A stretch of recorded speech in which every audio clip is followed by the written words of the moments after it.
Kulandelwa isicelo asenza esaphila, uPapa uFrancis kulindeleke ukuthi angcwatshelwe eSt Mary Major Basilica nokuyisonto ebeliyingxenye yosikompilo lwakhe, njengoba ebekhuleka kulo uma ehamba noma ebuya ekuvakasheleni amanye amazwe. Ukungcwatshwa kukaPapa kwenye indawo okungesiyo iSt Peter's Basilica kwagcina eminyakeni engaphezu kwe-100 edlule. UPapa wacela ukuthi afihlwe elibeni elibhalwe igama lakhe kuphela, lingabi nabo ubukhazikhazi.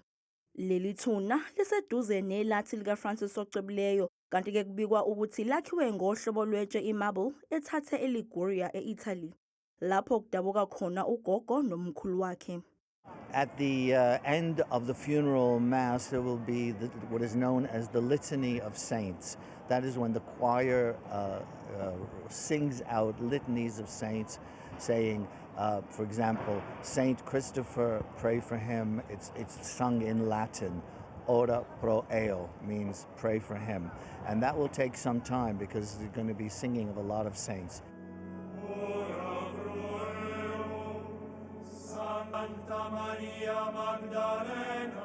Kulindeleke ukuthi umngcwabo kaPapa wethanyelwe iziphathimandla ezicela ku-170 ezivela emazweni omhlaba ehlukene.